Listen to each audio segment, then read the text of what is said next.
Welcome back to Oktoberbrawl 2017, everybody, and hope you guys have enjoyed the broadcast so far. We have one more best of 3 to close out the day, and it's between two of some of the most popular Hearthstone broadcasters, and that's Dog from Team Liquid and Kripp representing TSM, as well as Team Light. A nice clash between good versus evil, according to the card backs, right? Dog, of course, everyone all known for his diabolical plans, and Kripp known as the saint of the Hearthstone community. Indeed he is, yeah. And I'm excited for this one because Kripp is the last chance for Team Light to even put a point on the board. Yes. Because right now, Team Void has won the last 2 matches 2-1. So two in a row. They also won the vote for last week. Team Light has some catching up to do. That's right, that's right. So let's go ahead and meet our players. Our first from Team Void is Dog, hailing from Texas. What's up, Dog? Hey, how's it going? Doing well. So right now, your teammates are up 2-0 collectively here, and there's not really much pressure on you. So things must be going pretty well over in your camp. How are they feeling so far? I mean, I watched the matches, and yeah, I mean, we stomped them, so it's expected. Hopefully I can do the same. Oh, very respectful and humble. Not too many fighting words from Dog. Let's see what his opponent has to say. Kripp representing Team Light. Kripp, can you hear me? Yep. Hey. Cool, Kripp. So you guys are down 0-2. Is there anything that you guys like? Have you guys talked about it all, or are you just watching the matches, or maybe you just kind of been sitting in the back line? What's happening in Team Light? Well, we've been practicing a bit in the background, kind of seeing what's up. Seems like the few extra packs kind of let them run like one control deck. Like I don't know if we have too much available. I kind of got one, but it seems like it's a lot of zoo decks, and the opening hand RNG is pretty high in that. Gotcha. So Kripp, I hope I'll get lucky, right? I've been saving my luck for a long time. So you've been banking it for quite some time, and of course, I guess exactly. Kripp is also making a plight to use some of the Team Light card backs as well. Give them some chances and packs to open for the future weeks. Well, good luck, guys. We don't want to keep you too long, so let's go ahead and get this best of 3 started. All right, cool. Well, looks like they're all business, man. They're already ready to go. It could be, or maybe they muted me right before it, so who knows? Could be. So we're gonna play best of 3, guys. Once again, if you guys are joining us and new to the stream, we're gonna be playing 3 different classes per each player. And Kripp kind of made something pretty good observation, saying that we don't really necessarily right now have the cards to play control. It's gonna stack over weeks, so maybe they can piece together a plan. But for the very early stages, they needed to play very lean, mean, and efficient cards. Yeah, that's sort of what I was saying in the past 2 matches. That aggro was just easier to build with a limited card pool. So, but there's a couple cards that can sort of push you over the edge into control, and I think that's what Kripp was talking about.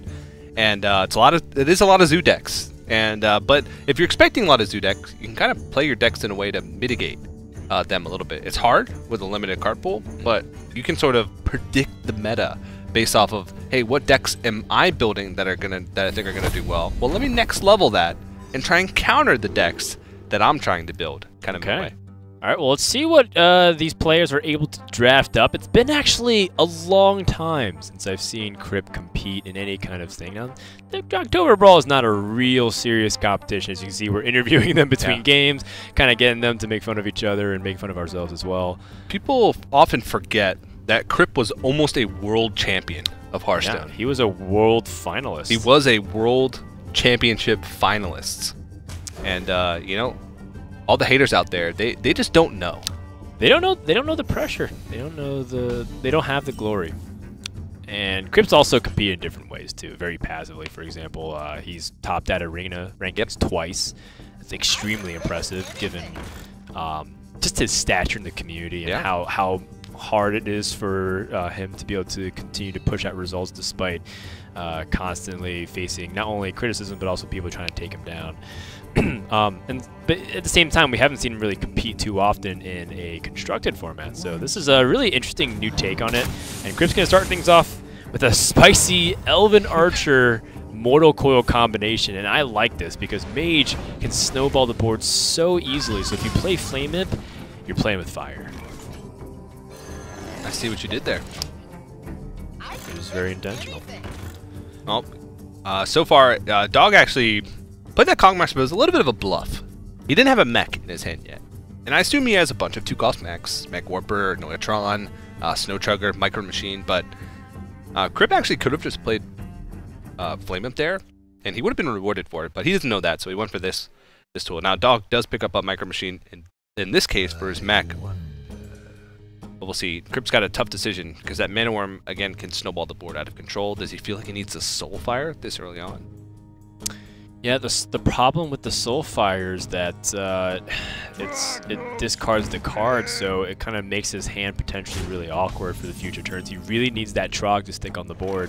If he went Flame Imp Soulfire, discard the 2-mana minion, he's completely abandoned for the next turn. Like, doesn't have anything to do. He has to draw, and if he doesn't draw, he has to life tap, which is very poor. Yeah. I feel like Kripp just has a natural advantage in this format because his opponents can only have 2 Flame Strikes. Oh man, wait until the moment where they have 2 Firelance Portals and 2 Flame Strikes. Yeah. That week's going to be glorious. That's the only thing that's been holding Kripp back this whole time. Well, Dog picks up the Forgotten Torch, so mana efficiency-wise, it's a lot better. But I guess Kripp will be semi-relieved to see that there's no mech on the other side for Dog. And Zoo often doesn't do too well when it falls behind on the board. Soulfire and Doomguard are really the only 2 ways that they can come back.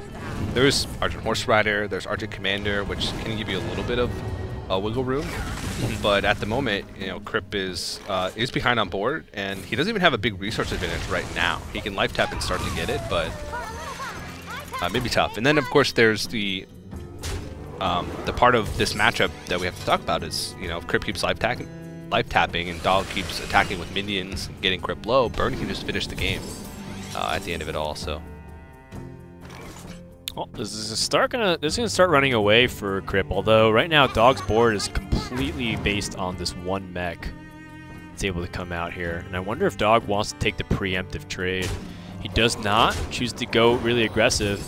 That means Kripp has an opportunity to strike back here. If his Pilot Shredder hits a reasonable minion, and if he hit a 1-mana minion, that Defender of Argus would have been insane. As a result, the Defender of Argus is quite subpar, and he's going to be reliant on having a very good 2-mana minion come off of this Pilot Shredder. Yeah, and that's if he trades into Micro Machine, which I feel like has to come out because it's taking 5 damage off the board essentially, and then 2 more from the Cogmaster. Yeah. At this point, he's already too low to really consider value trading, I think. Unless he feels like Defender of Argus is going to really pull some weight, he might consider a value trade. But if he doesn't, he takes 8 damage next turn. He goes down to 9, and basically Fireball plus a couple pigs on the next couple turns ends the game. And he is going to go for it. That is the greed. Quite greedy. I like it. It's not going to work out, but I like it. I like where his head's at. Dog contemplating how he wants to go about this. He could push 8 damage to face this turn, guaranteed. He could opt to go for Arcane Missiles and see if he can hit that Pilot Shredder once. If he hits it twice, then he gets to play Mechanical Yeti.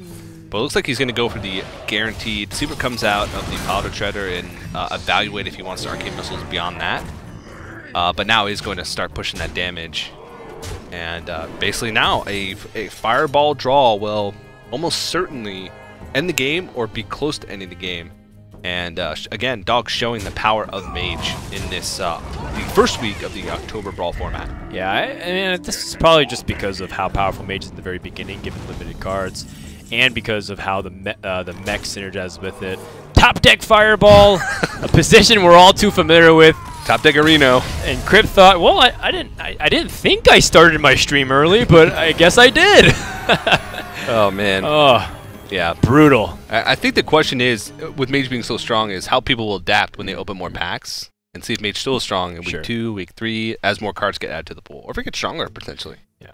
So my first question, because Dog and Kripp join us for a quick question between games, is you know, that I don't think that's ever really happened to you before, Kripp, where Mage gets Fireball off the top to end the game. How are you feeling right now? Well, it wasn't just that. That was literally GVG Mage, right? Like. Every card was in Mech Mage from GVG except for the, what is it called? The No Roaring Torch or whatever? Oh, yeah, Forgotten Torch, yeah. Yeah. There's not really much you could do there. Gotcha. Dog, you're chuckling in the background there, so do you feel guilty? You look a little guilty, man. Yeah, I mean, I had double Cogmaster and Mana Worm start, so that's pretty funny. Pretty good. Pretty right. funny. I don't even have those cards. What?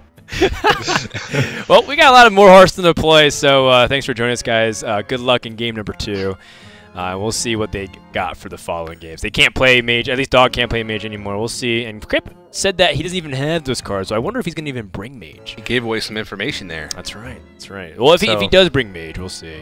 And also, Kripp kind of said in the beginning that he kind of has a control-ish deck, which usually implies kind of like a mid-range value deck of some kind. Maybe So. Priest, potentially. I mentioned how Priest can be a strong control deck, but where it falters is a lot of its cards are situational, so if all of a sudden they play things that dodge your removal, or you use all your resources and then don't have any card draw, then what do you do? Same situation that Tice ran into earlier in the games versus Ali Straza. But I don't know, it could be anything. In testing, I'm pretty sure almost every deck could build some type of deck. Most lean towards aggressive, but some you could build reasonable control decks with. And Dog, I see another Cogmaster. I see a Cogmaster, but this time Kripp has some answers to it. He's got some really nice cards to follow up the Stormforge Axe. Stormforge Axe can come out as fast as turn 1. He'll skip an awkward turn 2, but turn 3 onwards he'll have some good mech synergy.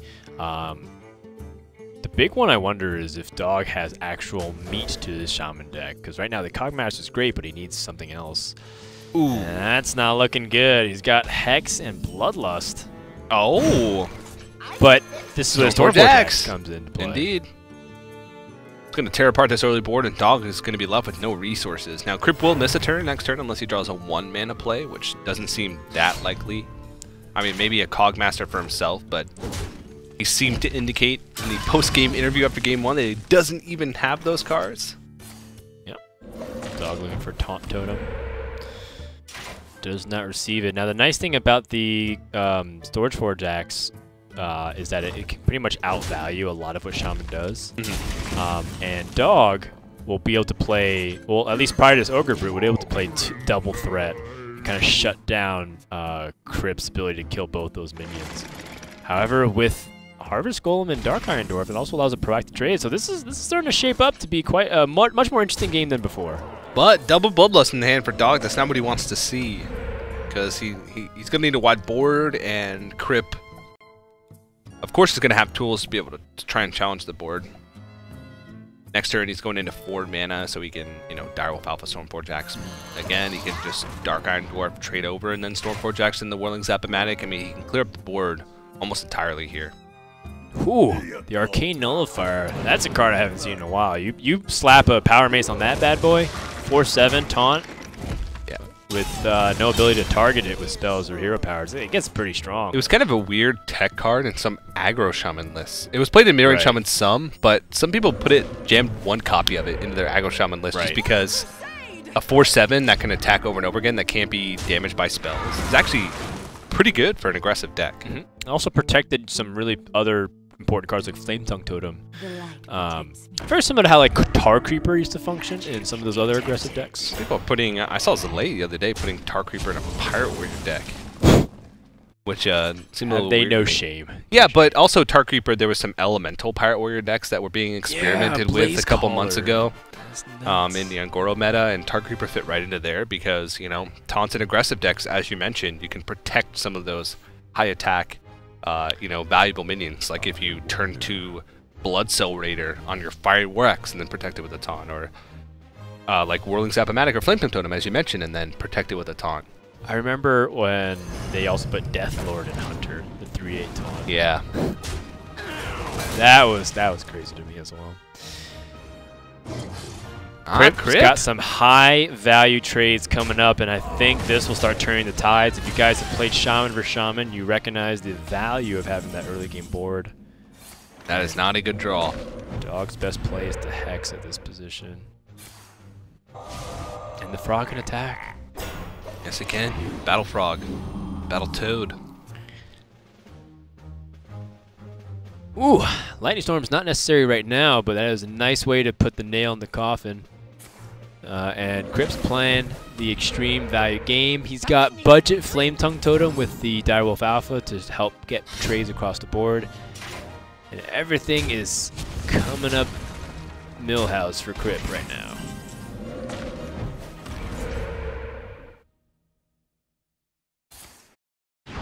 Yikes. The dog has to wait for AoE.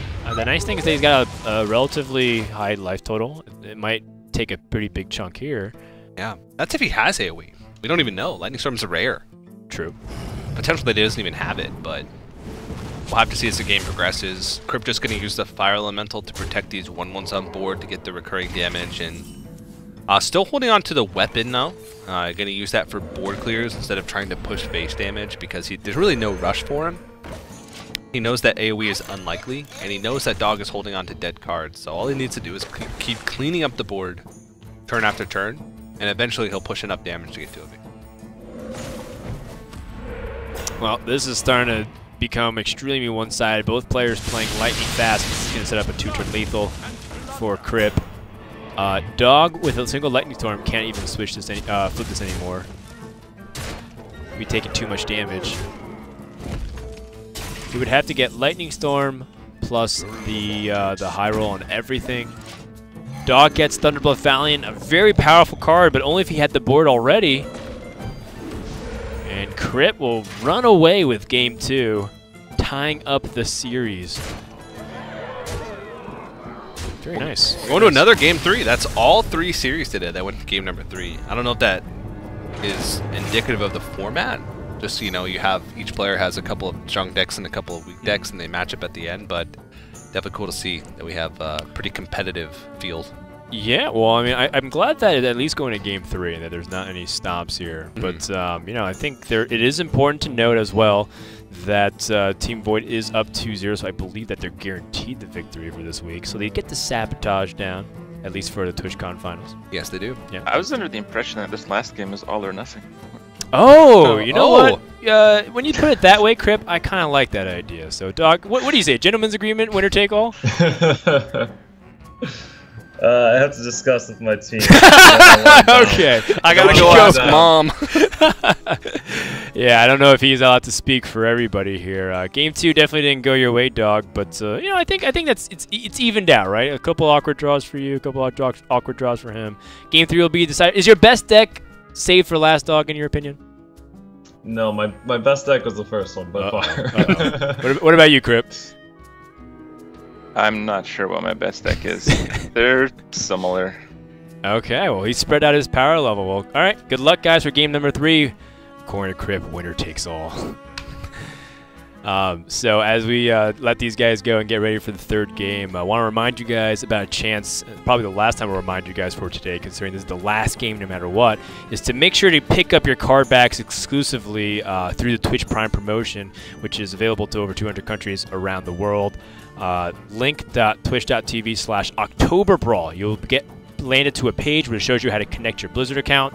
You'll also get some information about upcoming special packs that'll be released in the coming months. Yeah, it's not just the card back that you'll get. We're giving away more rewards in the coming weeks as the Oktoberbrawl gets underway. So make sure you guys get your Twitch Prime, get your card backs as well, because it's going to be some pretty cool promotions. And we have 3 more weeks of the regular, I guess we can call it a regular season of Oktoberbrawl, followed by finals, which will happen at TwitchCon. So it's a league at this point. It's a league, sure, yeah. 6-man league or 6-man league where they're going to duke it out over 4 weeks, and then they'll all go to the finals anyway. What is this, the NBA? Oh, man. Well, that's a sports ball joke again. Indeed. I'm 2 for 2 today. Ah, nice field goal, Dan. Thanks. A real hat trick. So we have what looks like to be Warrior coming out from Dog, up against Mage from Kripp. Mage? Kripp? Kripp has turned to the dark side indeed. Oh, no.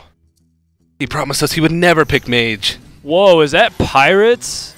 Oh, no, it's a ship's cannon. Aggressive Hunter. Okay, so Aggressive Hunter, or sorry, a Warrior, my bad. Aggressive Warrior is actually really good because a lot of times these decks don't play very many defensive tools. Like Annoyotron is the best one, and Warrior still has Fire Warx as a basic card. They still have Arcanite Reaper. That's right. Korkan Elite is still available. I think that's a classic card instead of a basic card. It might be even basic. Heroic Strike. Heroic Strike. There's just a ton of just straight up damage, and sometimes you can get them.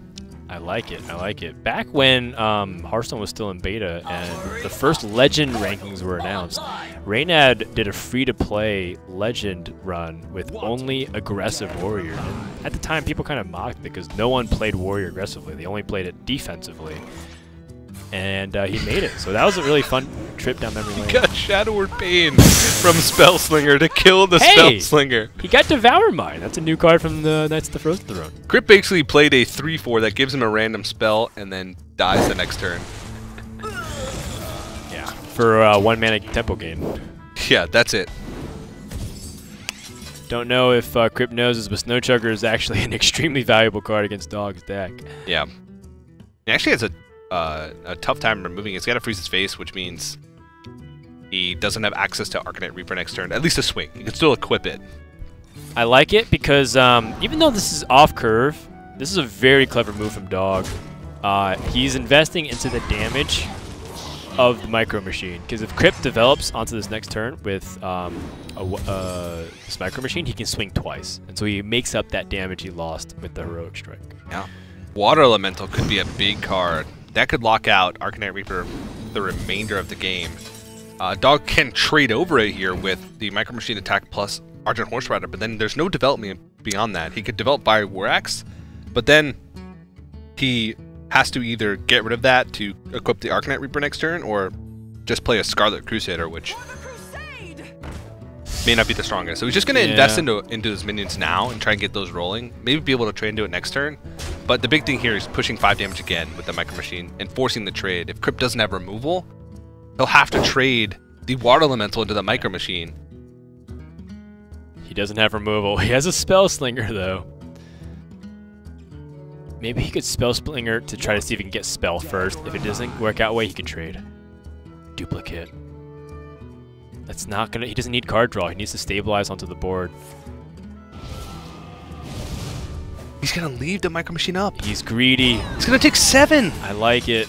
I like it a lot. I know this might seem dumb considering how much we can see the Dog's hand, but I like the greed that Kripp's showing here because I think he cares more about the board, and Dog is clearly not, though. I mean, it's not working out for Kripp. Dog's gonna kill him. Yeah, he could set up a 2-turn lethal here. Go for Arcanite Reaper and South Sea Deckhand, and this turn he would push 14, and then Leroy comes down next turn and wins the game. Now that would mean that a taunt would basically set him really far behind because he wouldn't be developing anything else. But he can give himself a chance to win the game next turn unless healing or a taunt comes out. He can actually do... Okay, well, he's going to remove. I was thinking he could do the same thing with Argent Horse Rider, Fire War Axe, and South Sea Deckhand if he pushes all to face. Does this still set up lethal? Leroy plus South Sea Deckhand. The Noble Sacrifice. The Nobles is the one secret that stops Kripp from being able to eliminate this Micro Machine, which is getting way out of control. These Spellslinger cards have been rewarding Dog a lot more than they've been rewarding Kripp, and that is 1 damage off, I believe. He has 8 plus the 2 on board from Argent Horse Rider. Yeah, I'm imagining that Kripp is probably going to take Spellslinger out of his deck for next week. Yeah. This is 8 damage, like you said. You can push it to try and end the game. 3-mana 3/4s are actually really good in a format where you don't have access to the most powerful cards. It's true. It's just good stats. You know, the effect is just kind of a bonus, but it can sometimes hurt you, like it has hurt Kripp this game, because Devour Mine and Duplicate are doing nothing. There's dead cards in his hand, whereas Shadow of Pain and Noble Sacrifice were incredible cards for Dog that protected his minions and also gave him an answer to the first Spellslinger. So unless Kripp picks up something incredibly impactful here with Arcane Intellect, this game is over. And Team Void will have swept. Well, he's got Frostbolt and the Fire Blast, but a little bit too much greed has cost Kripp too much life. And he sees Leroy Jenkins, which of course is like, how does he have Leroy Jenkins in his deck? And Dog is going to clean it up with an aggressive Warrior deck. Team Void sweeps round 1, 3-0. Wow. That is incredibly impressive. All 2-1s, mind you. They all went to game number 3. There was no sweeps in individual matches, but every member of Team Void took a win, and I think their fans, for voting for them this week with their card backs, have to be pretty happy that they were able to utilize those card packs and take a win. That's right. Dog, you guys went up 3-0. This was a very convincing victory. What do you think was the key to your success? I went face, and it was good. Both games, I just kept hitting his face, and I won. Oof. All right, well, That is the place. that is generally a very powerful strategy. Kripp, this is your opportunity to plead for people to help give you packs for next week. So this is your opportunity to appeal to the fans here. Well, I've kind of taken that opportunity already. Seems like a lot of people just like the look of the dark one. Aww. Feels bad. Yeah. Oh, I don't know. Dude, I got so wrecked. I got 2 1-drops in all of my packs. And I don't know, I think Dog played 3 1-drops in every single match. Like, I don't know. I can't see myself keeping up with these early games. Maybe next week's packs will help me out there. Please help the Kripp. Yeah, please help the Kripp. Vote Team Light there. This is something that we want to see. But at the same time, I think they kept it reasonably close. 2-1 for each series. Nothing was 2-0. Thanks again, guys, for joining us for a great week. Congrats, Team Void, and we'll see you guys back for more Oktoberbrawl next week.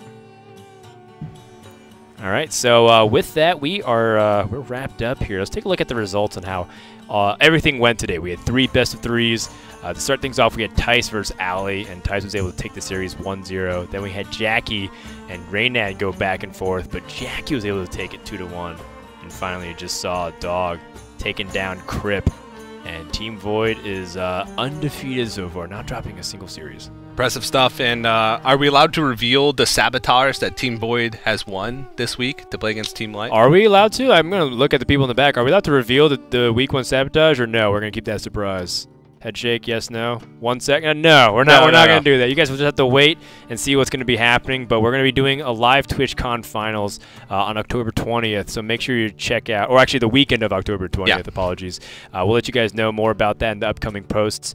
We're done here though for this week. Next week they're going to be able to engage in more action here for the Oktoberbrawl. There's going to be Mean Streets of Gadsden and Whispers of the Old Gods. So can't wait. TJ, any final words before we close out the day here? No, get out there and get those card backs. Get Twitch Prime vote for your teams by playing with those card backs. That's right. On Hearthstone. These card backs. Yeah, if you're a fan of Team Light, they need all the help they can get going into next week, and I hope to see all the decks change with Whispers of the Old Gods and Main Streets, because Cthulhu could be a big hitter in that one. Really excited. All right, so we're done here. So thanks for everyone's tuned in. Make sure to check out link.twitch.tv/Oktoberbrawl.